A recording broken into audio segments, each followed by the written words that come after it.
और इस वक्त एक बड़ी खबर आपको बता दें, रूस यूक्रेन युद्ध पर ये बड़ी खबर सामने आ रही है। 40 से ज्यादा यूक्रेनी सैनिक मारे गए हैं, ये बड़ा दावा किया गया है। मिकोलाइव में मारे जाने का दावा किया गया है। 40 यूक्रेनी सैनिकों की मारे जाने का दावा किया गया है। रूसी हमले में मारे जाने का ये बड़ा दावा यहां पर किया गया है रूस की तरफ से। रूस यूक्रेन युद्ध पर लगातार बड़ी खबरें सामने आ रही है और ऐसे में यह बड़ा दावा किया गया है जिसमें 40 से ज्यादा यूक्रेनी सैनिक मारे जाने का दावा किया गया है।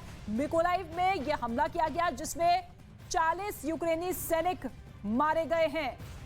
लगातार आप देखिए किस तरीके से सैनिकों पर प्रहार हो रहे हैं और ये युद्ध पूरी तरीके से प्रचंड हो चला है। और ऐसे में 25 दिन बीत जाने के बाद अब भविष्य क्या कुछ रहेगा, इसी पर सभी की नजर टिकी हुई है। लेकिन यूक्रेन के जवाबी पलटवार ने रूस के होश को उड़ा दिया है। रूसी सेना को हुए भारी नुकसान को देखते हुए पुतिन डिफेंसिव मोड में चले गए हैं।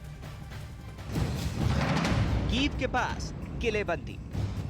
अब सामने आई इस तस्वीर ने पुतिन की नई युद्ध नीति और यूक्रेन युद्ध का भविष्य तय कर दिया है। सैटेलाइट तस्वीरों को एक्सपर्ट्स ने डिकोड किया तो उनमें नजर आए 6 गड्ढे जैसे आकार, काले रंग का लंबा तारों का बाड़ा और जमीन पर ढेरों गाड़ियों के आने जाने के निशान। एक्सपर्ट्स के मुताबिक पुतिन ने सेना के भारी नुकसान को देखते हुए कीव के बाहर किलेबंदी शुरू करवा दी।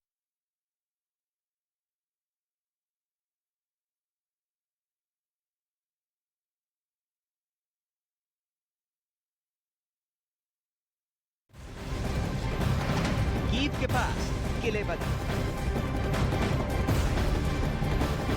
लगातार दोनों देशों के बीच में भीषण जंग लगातार जारी। आज 25वां दिन है और इसी युद्ध से जुड़ी हुई तमाम बड़ी खबरें हम आपको दिखा रहे हैं कि किस तरीके के हालात वहां पर बने हुए हैं। बदस्तूर हमले दोनों देशों के सैनिकों की तरफ से जारी है और ऐसे में ये तस्वीर आप देखिए किस तरीके से एक के बाद एक शहर जो कि अपनी खूबसूरती के लिए जाने जाते थे वो अब खंडर में तब्दील होते हुए नजर आ रहे हैं। रिहायशी इलाकों पर हमले तेज हो चुके हैं और ऐसे में चारों तरफ मलबे का अंबार नजर आ रहा है। लेकिन इन सब चीजों के बीच अब शांति के लिए ज़ेलेंस्की पहल करते हुए नजर आ रहे हैं। बातचीत का प्रस्ताव पेश किया गया है, लेकिन इस प्रस्ताव पर पुतिन का क्या कुछ रुख होता है, किस तरीके का जवाब इस प्रस्ताव पर आता है, इसी पर सभी की नजरें टिकी हुई है। लेकिन इन सब चीजों के बीच ज़ेलेंस्की अब कहीं ना कहीं चाहते हैं कि इस महायुद्ध पर विराम लगे। 25 दिन बीत चुके हैं। जिस मंशा के साथ इस युद्ध की शुरुआत की गई थी कि लग रहा था कि 2 से 4 दिन में ये युद्ध समाप्त हो जाएगा, लेकिन काफी लंबा ये युद्ध खींचा। और ऐसे में ये बड़ी खबर, एक और बड़ी खबर सामने आ रही है। यूक्रेन का हथियारों का गोदाम तबाह हुआ है। इस वक्त की बड़ी खबर, रूसी सेना ने इस गोदाम को उड़ा दिया है जहां पर भारी संख्या में हथियार मौजूद थे। यूक्रेन के मिसाइल दागकर इस गोदाम को पूरी तरीके से उड़ा दिया गया है। रूस की तरफ से यूक्रेन का हथियारों का गोदाम तबाह कर दिया गया है। आप देखिए किस तरीके से धीरे धीरे स्ट्रैटेजी लगातार बदलती हुई नजर आ रही है। पहले ये कहा जा रहा था कि केवल सैन्य ठिकानों पर हमला किया जाएगा, फिर उसके बाद अलग प्लान बनाते हुए रिहायशी इलाकों को टारगेट किया गया, लोगों में खौफ पैदा करने की कोशिश की गई। लेकिन अब जो हथियार वहां पर मौजूद है जिनका इस्तेमाल आने वाले दिनों में यूक्रेन कर सकता है रूस के खिलाफ, उन गोदामों को तबाह कर दिया गया है इन हमलों में रूस की तरफ से।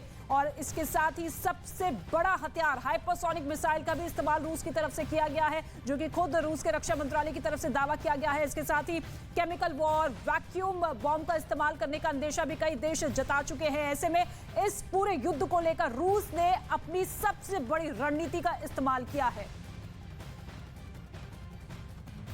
और एक बड़ी खबर आपको बता दें, ब्रिटेन के रक्षा मंत्रालय ने यह दावा किया है कि रूसी सेना ने यूक्रेन में वैक्यूम बम का इस्तेमाल किया है। वैक्यूम बम को फादर ऑफ ऑल बॉम्ब्स भी कहते हैं, जो रूस के तर्कश में सबसे घातक हथियारों में से एक है। और रूसी हमलों के बीच बच्चों को बचाया गया